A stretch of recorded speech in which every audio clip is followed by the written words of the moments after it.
Намсран банзрагчийн зохиол Сүүлчийн буун дуу. 4-р хэсэг.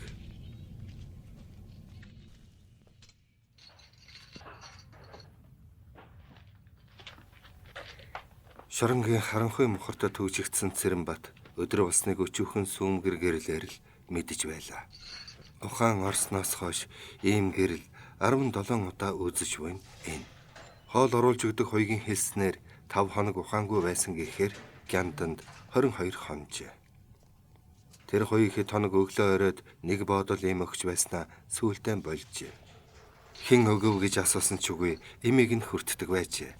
Ухаан орсноос хойш тэр хоёгаас өөрхөн орж ирсэнгүй. Хэн ч асууж байцаасангүй. Шоронгийн хоол гэж өглөө харцай, орой шийжүү будааны бүлээншүл өгнө. Цэрэнбат анхандаа голоод идэхгүй байснаа өлсгөн ирэхээр ховдоглон идэх болжээ. Түүний бие ойрмогхон 2 удаа сүрхий бэртэж, үхлийн хар сүүдэр 2 дахин дайрсан боловч ачтай буянтай сайн санаад хүмүүсийн асрамжаар үхлийн даваан дээрээс буцаж амжив. Даашин хүүгийн пөөснийх нь түүний баруун гарыг буудан шархтуулж, нүр амийг нь хэгз зохиж, өшөглөж дэвслэн байж, энд тэндгүй хөгшнэц болгосон авч, харин ясан бүтэн үлдсэн юм.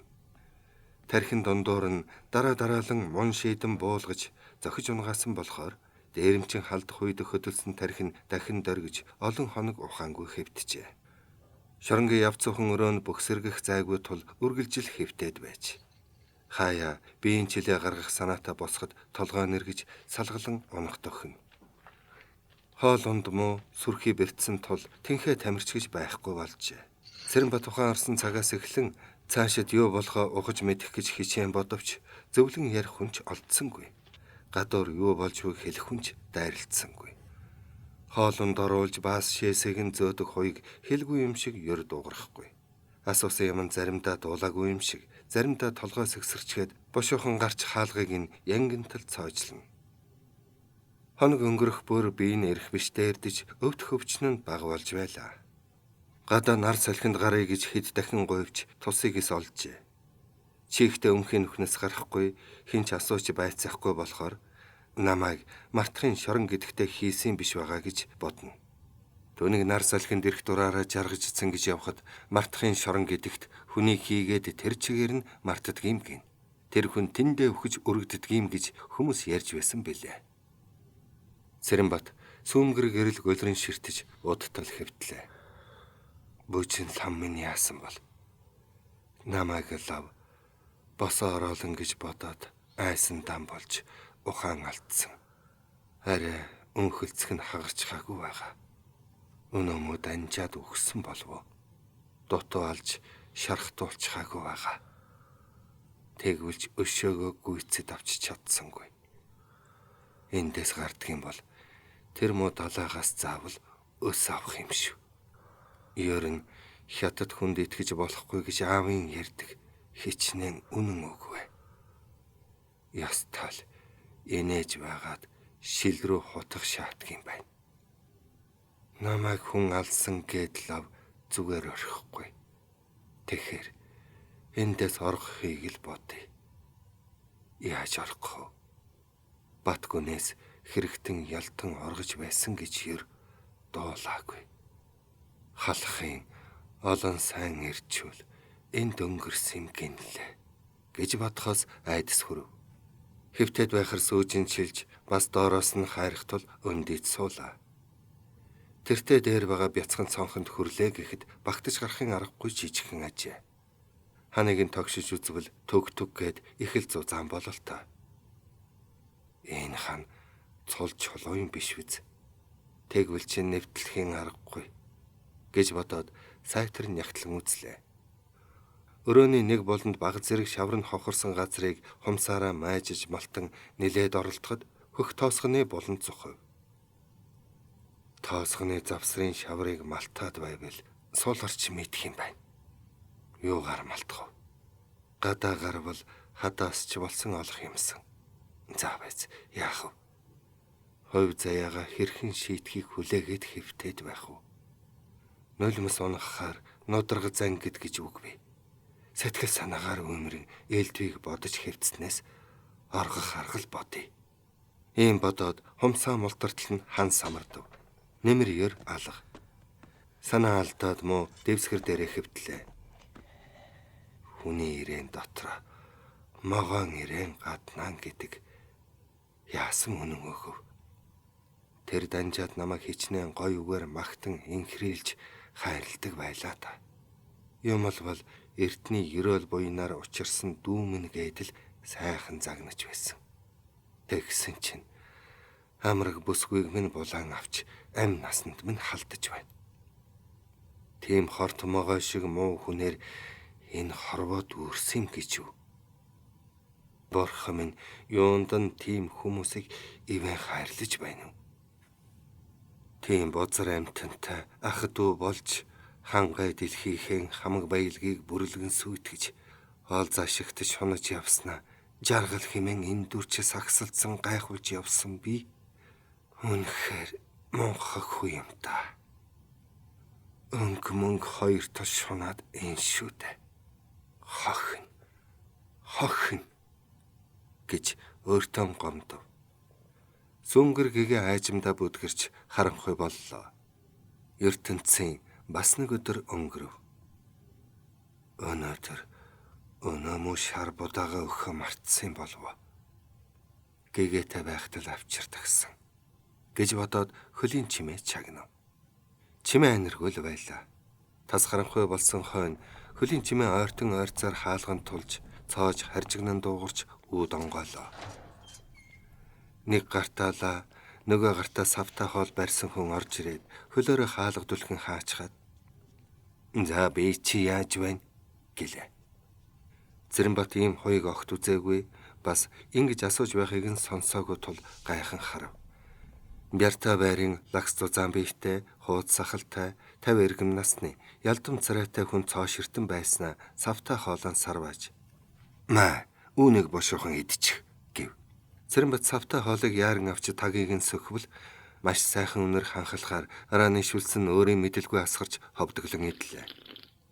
Хоньны махаар хийсэн ийм сайхан амттай шүлийг урд өмнө огт идэж үзээгүй санагдана. Харин даанч багаажээ. Мань хүн хэдхэн балгачхаад савыг нь долооснаас санаа алдчихв. Өнөө хүн саваа эргүүлэн аваад "Дүү минь, өөлөн хүн их идэж болдгүй юм. Ах нь багч гэсэн чанартай хоол хийж авчирсан юм" гэв. "Та яасан ачтай сайн хүн бэ?" гэвэл хоёыг нэмсэглэн чи юу байх вэ? Чамааг өрөвдсөн юм" гэлээ. "Таны ачийг хязгаарч санаж явна. Та хэн гэдэг хүн бэ? Тэр чамд хүртээлгүй. Би ахлах хоёг үүнээс илүүг мэдвэл чамд гай болно. Танд буян сана. Энэ харанхуй нүхэнд намайг өрөвддөг хүн байсан би.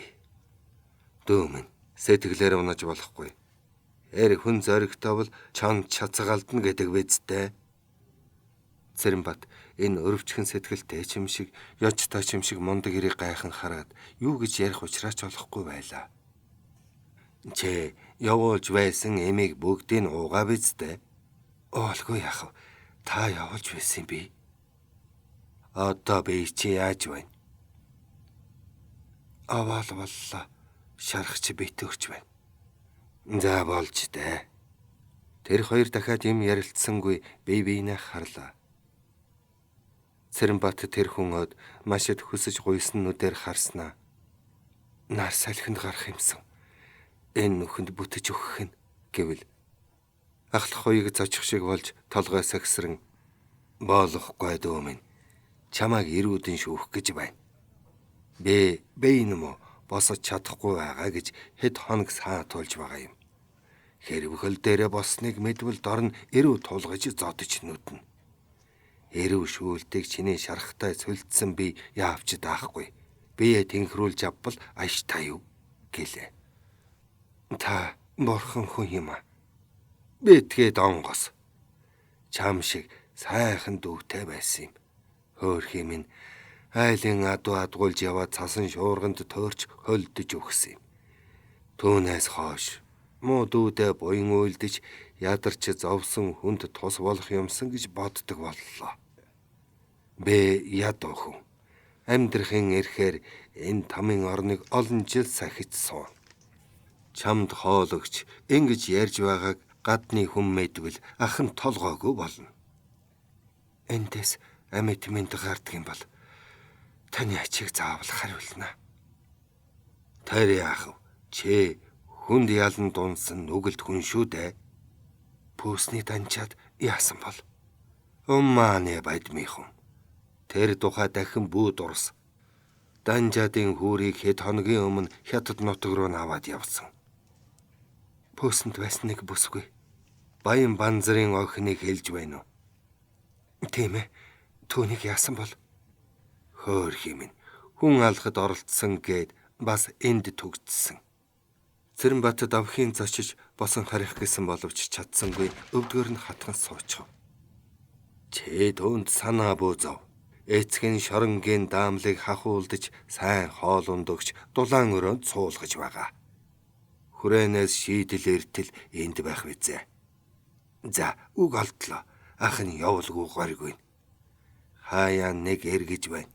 Босод хуйгаас инээ тэрэ юм асуусны хэрэггүй гэж ахлахуйг хэлчихэд явжээ. Цэрэнбат ахлахуйгийн хөлийн холдож байгаа чимээ чагнан хэвдлээ. Хөлийн чимээ мөдгөн дуулдгаан болж чимээ тасрав. Хөөх юм. Бас гянданд оржээ. Заах. Тэр минь ямар ч гэмзэмгүй өнгөрнө. Хоолунд цай тавал алцахгүй. Хар хятадын өмхий үүрэнд хоригдож байснаас шоронд байсан нь дээр. Банзаргой охин удахгүй гаргаж явна. Харин миний хувь заяал хаашаа ямар янзтай эргэх бол. Саяын энэ хүн яасан буянтай сайн хүн. Надад чинхүү санаанаасаа тус болохыг бодож байх шиг байна. Эндээс оргож босоход хөрвөл энэ хүн тус болж мэдэх юм. Машгүй данжаад өгчээ. Бас нэг хятадыг нударсан юмсан. Тэр ч бас талигаа биз.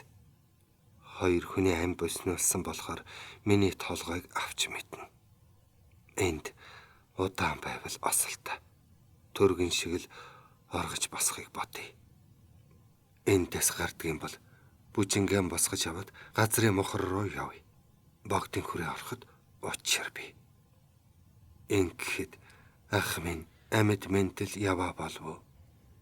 Намайг ангөрөө хийгээд л хинээс ч доргүй амьдарч яваа л гэж бодож яваа бицээ. Тэгтэл миний байж байгаа царай энэ. Мич ухаан муутай хүн юм да.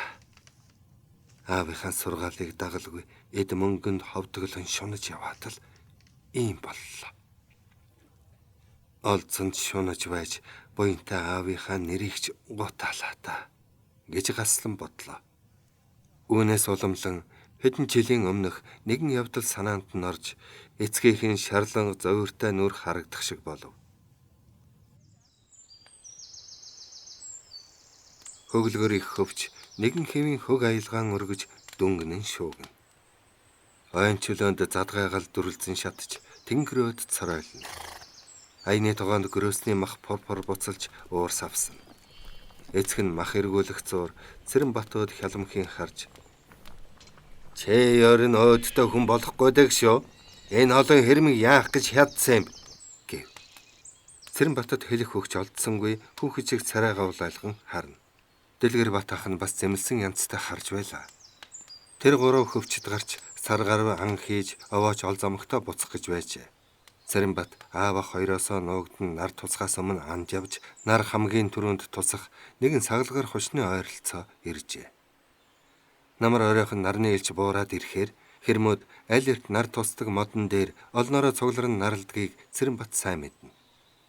Тэр сагалгаар хушны дэргэж чахам ирээд нуугдасхийн харж байтал намрын галгар цагаан наран зүүн уулнаас суугаад бултайхад бусад модноос тэрхүү өндөр хошоод олон хэрэм дараа дараалан дүүлэн ирж тавтай нарлан самрын боргоцоогоо шажигнуулан цөмжиглэхээр нүдэнд харагснаас нь эхлэн буудаж унагчээ. Ийхүү нэг дор 26 хэрэм агнаж яаран өвчөөд арсыг нь аав ах хоёроосоо нуужээ. Тэр 3 жилийн жилд 100 орчим хэрэм агнадаг байсан юм. Энэ жилч мөн л төдий хэрэм агнасан юм. Цэрэнбат анд явах бүртээ учиргүй олон хэрэм, боргөрөөс буг, булга суусраагнаж, улаастан баян пүүсэнд өгч сайхан торг авч дээл хийж өмсөд нутаг нугийнхаа сайхан хүүхнүүдийн нүдийг хожирлон гайхуулах юмсан гэж хорхойн хөдлөвч эцэг нь тоо хэмжээтэй ан агнаадал буцна. Агнсан ангийнхаа олзоор жилийн турш хэрэглэх гурилбуудаа даавуу дайлам төдийхнийг авна. Цэрэнбатын торгон дээл өмсөж өөрийн гисэн ганц сайхан гаанстай болох юмсан гисэн хүсэл нь биелэхгүй өдий хүрчээ. Тэгэхэр нээнхүү 20 гаруй хэрэм агнаж түүнийгэн пүүсэд өгч ядахта ганц дээлийн өнгө мууханч гисэн чулуун сурал авч болно гэж бат найдаж байсан юм. Түүнийг нууцгаан хийснийг эцэг нь гадарлаж хоёр хүүгийнхээ сумыг тоолж үтсэнд Цэрэнбатынхаас 30-аад сум дутаж хаашаач болцох аргагүй болж нууж ан хийснэ аргагүйдэн хүлээжээ. Түүнээс өмнө Дэлгэр бат Цэрэнбат хоёр нэг ч удаа аавынхаа тоолж өгсөн сумнаас илүү буудаж байсангүй. Эцэг нь 40 ан агнах тог хэлдэг байсан юм. Хоёр хүн ч сум хоосон буудаж үзээгүй мэргэн анчид болжээ. Төрсөн эцгээсээ ийм юм нуун гэдэг өөдгүй хүнэл зан. Биднээс далдуур 8 хийхийг хүсдэг байх нь. Совдаг зан хүзүүгч нь орондоо. Бид хоёрыг байхгүй бол энэ хөвчийн бүх анги хядчихад хятадын пүүсэнд өгч ээдөлөг алт мөнгө олж баяжхийг хүсэх нь байна. Амьд байгаа цагтаа тэгж баян хангайн хэшгийг хомхой сэтгэлээр хядуулж хайзааж ханаж цаддаггүй муу сан хятадуудыг зусардуулахгүй гэж эцэг нь сөрхий зэмлэхэд дэмил гөлөлцөн суусан билээ. Цэрэнбат одоо энэ тухай нэхэн санахад нарс хушны сайхан үнэр сэнгэнэн ангийн махны хорхой хүргэм үнэр ханхлах шиг болж бэл ухаангүй тэнэг ховдөг шунхаадаа болж эцгийнхээ үгийг зөрж байж хэзээч хэлтрүүлэшгүй хар нүгэл хийжээ. Аав шигэ амин тэжээлийн юмдаа тааруулаад ан хийж байсан бол хаанаас ховдөг данжаатын нүдэнд өртөх билээ гэж бодлоо. Тэгтэл хэрв тийм муу анчин байсан бол сар шиг сайхан бүжин лам минь нэг нүдэрээ ч тоож харахгүй шүү дээ. Ангийн ол зомгол намайг хүний зэрэгтэй болгосон. Түүний хүчээрч сайхан бүсгүй нүдэнд туссан юм гэсэн бас нэгэн бодол төрж бүжин ламын сайхан дүр нь шоронгийн нүхэн харанхуй дундаас тодрон үзэгдээд хэвтэж байхын аргагүй болгоно. Тийм сайхан амьтнаа хань болгож чадалгүй хөгшин хужаад тэврүүлэх гэж юу? Гэхээс хамаг биеийн хөвчрөн хор шорон буцалж шоронгийн хатуу ханыг цөм мөргий гэсэн тэнэг бодол төрж түс хийтэл мөргөчв. Толгойн дүүрэн өвдөж нүдэнд нь гал манс хийхээр шүдэ хаврын гаслав. Энэ харваач өнг мөнг хоёр тал тогтж байдаг юм шивтэй. Банзарга охиноо яагаад хөгшин лууханы эхнэр болгох гэж ботсон юм бол ганцхан мөнгөнд шунаатал тэр даашин хүүгийн пүүсний их хөрөнгөний эзэн суух гэж бодоод л охиноо гарцанд гаргаж байх юм. Түүнээс биш бүжмэн яалаа гэж ариун сайхан бие харь газрын хар хилтэй хөгшин хүнд өгөх билээ дээ. Түүнийг минь гэр орноос нь ойрлуулж чарлуулаад л пүүс рүү албан хүчээр аваачсан гэж дамчаа ярьж байсан. Бас пүүснээс оргож босож магадгүйгээд өрөөнд нь түгжиж үргэлж хүн сахиж суудаг гэсэн. Тэр минь надад үнэн санаанаас хайртай. Би ч түүндээ амнаасаа илүү хайртай болохоор бид хоёрыг жөтгөрч салгаж чадахгүй. Цэрэнбат ингэж бодоод шоронгоос түргэн гаргаж өгөхийг бурханд залбирэн маань уншлаа. Элдвийг бодон инхүү унтж чадахгүй хэвтэж байхдаа анх бүжин ламтайгаа танилцсан сайхан үе санагджээ. Цэрэнбат мөнгөөр зодож бусдаас үнэлэн байж авсан жороо халиу морой унаж улаастан гол гудамжаар амандаа дуу эсгэрч ташаа тулан ханхалзан явж байхдаа над чиг баян тарган над чиг сайхан эр энэ хоттол байхгүй гэж бардамнам байжээ.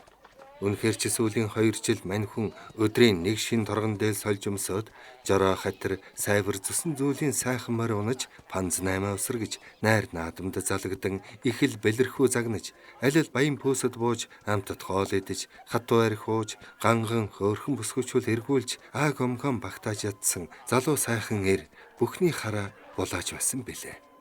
Цэрэнбатын хүү цээж гэдгэр сэрдүү зантай болж хуучин танил ядуутар нөхдөө таньхан байж баян чинэлэг айлуудаар гүйдэлтэй болсон юм. Энхүү найр наадам арх дарс авгай хүүхнэр зугай цэнгэл хийж яваага энэ насны жаргалын дээд хэмээн бодож. Муу аав минь тэнэг мунхаг болоод л зөвхөн амин тэжээлээ боддог байсан биз. Үгүй бол нүгэл хэлэнцэс айдаг байсан болов уу? Армин их ан хийж түүнийгээ сүхэтэйхэн шиг борлуулж сайныг үнэлэн авч торгоны сайныг шилэн өмсөж элбэг дэлбэг амьдарч явахыг боддог үл байжтай. 100-ны сар 6 биш 120 наслах биш энэ хэдхэн насандаа хүний жаргалыг эдлэн яваад өнгөрөхөд яадаг юм? Нүгэлтэй хүн там дундгийн бол нэг насараа гимгүү номхон грөөсний өөдөөс буу тонгойлгосон аавч тэр би ч тэр тамын ёроолоос салахгүй. Нүгэлд их баг гэж байх биш. Нэгэнтэл амьтны ам хороож нүгэл хийсэн болохоор хойд насандаа бурхны оронд очихгүй нь магад гэж бодох болсон болов. Цэрэнбат ах Данжаадынхаа пөөсөд явж байтал нүдэнд нь нэгэн аятайхан хүүхэн тусгаар жолоогоо татан түр саатаж харав. Одтой ухаа торгон дээл нарийн эсгээ тоорцог өмссөн үлгэрийн дагин шиг сайхан бүсгүй шохорхсон янзтай зэрвсгэн харснаа зээлгсэн түргэн алхахаар нь хойноос нь дагжээ. Бүсгүй нэлээд явж байснаа эргэн харчгаад нэгэн пөөс рүү орлоо. Цэрэнбат тэр бүсгүйг урд өмнө огт хараагүй ажээ. Хойноос нь нэхэн ирж пөөсний хажууд мориноос бууж уучхад пөөсөнд орвол өнөө бүсгүй торго имэрч байснаа хараа тулгарч царай нь үл мэдхэн ягаарснаа цааш харжээ. Пөөсний Данжаад Цэрэнбатыг харснаа хай түүний сайн ба манай ядуу пөөсөнд морилон арсанд их баярлаж байна. Ийшээ орож арих зоглохтоо гэлээ. Цэрэнбат хүүхний дэргэд бие улам товойлохыг хичээн. Танаа аригч сулхан байзаа. Бэ муух юм амсдгүй шүү дээ гэд хажуудаа байгаа бүсгүйг нүдний болонгаар сэм харж хорвоод ийм хөөрхөн хүүхэн бас төрдөг байжээ гэж амандаа бараг шогшрох төглөө. Хаяа түнша манай ядуу пүүсийг ингэж муугаар даарч болохгүй. Хөөх гал сүмэлсэн хараа арих зоголоо гэж Данжаад дахин ярихад яаж чадсангүй сайхан бүсгүйг харцаараа таалаад дотгош ороход бүсгүйч гараад явжээ. Цэрэнбат Данжаадын өрөөнд орж хатуу арих шимэн уугцуур саяын нүд булаам сайхан бүсгүй чинь хиний үр сад байна да гэвэл Данжаад шүлс зайлгийн хаяа ихэ сайхан хүүхэ олаас тай ганц сорона базар баяны ирэх танхил ойхон гэлээ. Цэрэнбат тэр өдрөөс хойш өнөө бүсгүй гадуур дотор битүүхэн хайж өдөр бол нүдэнд нүзэгдэж шөнө бол зүүднээс нь салхаан байж амар заяа үзүүлхэн болжээ. Хүүхний хойноос өхөн хатан хөөцөлдөн байж арай ихийн нүүр учран танилцжээ.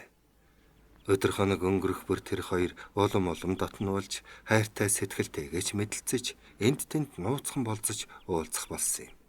Цэрэнбатад түүнээс илүү сайхан хүнч бодогдхон байж хамгал хүсэл мөрөөдөл аз жаргал нь бүжин лам болсон ажээ. Зуны тэргэс сарын товцог хайрхны шилээр бултай. Голын чиглэг сэрэмсэлх нүүр ам илбэн сэвэлзэн. Хотын хойдох хадан хэсаа ихэмсэг дүрсээ Чингистэй голын уснаа толдон харах мэт бараа сүртэй харлан бараална. Хясааны ёроолоор гарсан нарийнхан морин замаар хоёр хүн айжуухан алхаж байна. Энэ хоёр бол саяхнаас хайр сэтгэлтэй болсон Цэрэнбат бүжин лам хоёр үлээ. Тэр хоёр явсаар олноо улаан гүүр гэж нэрлсэн модон гүүрэн дээр ирж голын ус харж зэрэгцэн зогслоо. Голын ус сарны гэрэлд мяралзан гялтгана. Гүүрээр наасцаас зорчих нэгэхэн ч хүн амтангүй хөл татарчээ. Чамайг орой өдөш гэртээ тогтохгүй гадуур явлаа гэж аав ээж чинь загнадгүй гэж Цэрэнбат асуувал хүүхэн голын усны мяралзааг ширтэн байснаа. Аав өчтөр загнасан гэлээ. Чи ааваасаа айдгүй. Айлгүй яах вэ? Манай аав нэг мохоо ашиглавал сүйт хийн. Ээж ч айдаг юм. Харин тэгж уурлаж муухай ажиллах нь өдрийн очих ховрол доо. Чи тэгвэл өнөөдөр бас загнуулах гээд гараа юу? Айлын найранд очисон. Өнөөс нь бараг ирэхгүй байх. Тэгвэл танад очие. Яаж болох юм? Ээж биш үү дээ. Чи надад хайртай юу? Мэдхгүй. Бид хоёрыг аав ээж чинь мэдсэн болов уу?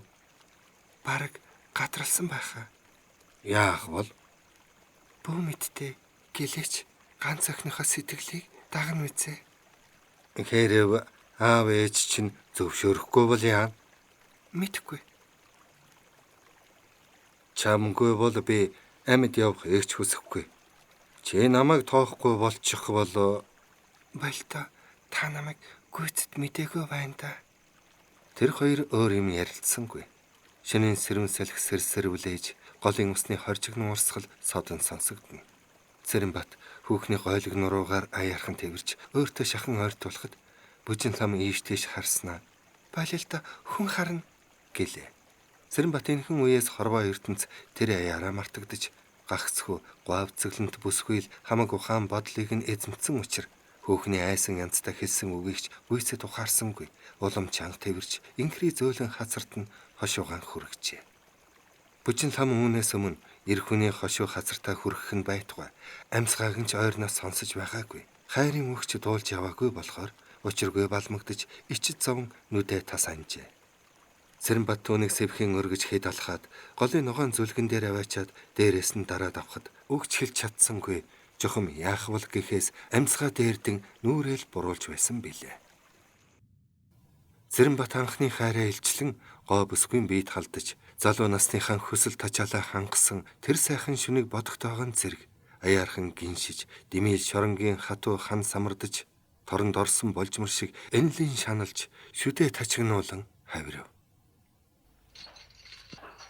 Цэрэнбат шоронгийн чих нүхэндээ чүү чамаа орж ирээд уранхай гудас дээр шурхаж унлаа. Ахлах хуйг өвчтэй гэж бараг 2 сар шахам арга цаасан ч гэсэн Гяндангийн даамал Улиаста хотын сайдын яамны түшмэлтэй хамт шорон гэргэж үцгэд Цэрэнбатын ирүүл болсныг мэдээд хэд хоногийн өмнөөс дуудан аваачиж байцааж эхэлсэн юм. Цэрэнбат хүн алснаа нууж хаах юм байсангүй ч хамгал бурууг данжаадаж чихэж миний амраг бүсгүйг булааж аваад намайг хорлох гэж зам зуураас халдаж алах төгсөн. Тэгэд эхнэрээ авах санаатай очиход харин буудаж шархтуулсан болохоор амиа хамгаалж данжаадыг нударсан. Хэрв данжаад ийм муу санаа сэдээгүй байсан бол би яалаа гэж хүн алах билээ хэмээн данжаадад гэм зэмиг тохох гэж мэлзээд тусыг ис олж харин хонгоныхоо махыг уруулжээ.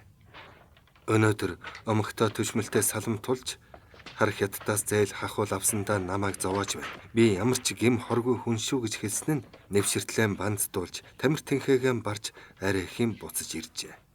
Түшмэл өссөндөө тооноос хэтэртэл банцдуулахад хүний урамд ёо гисэнгүй шүд зүүн банцдахыг тоолж байхдаа халахын сайн ирчүүл энэ байтугай 9 ирүү давдаг байсан гин гэж бодоод хатуужиж байжээ.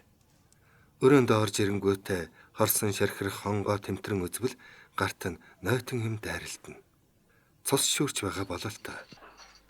Тэгтэл хаалга чахран онгойж ойрд үзэгдээгүй ахлах хуйг цухайснаа. Хонгон дээрэн тавьж цусаа шингэ өвчнийг нь авч хавтгадгүй юм гэж шивгэнэн хэлж нэг юм чулуутчхад хаалга бошоохон хаачв. Тэмтрэн авч үзвэл тоосгоны булан байлаа.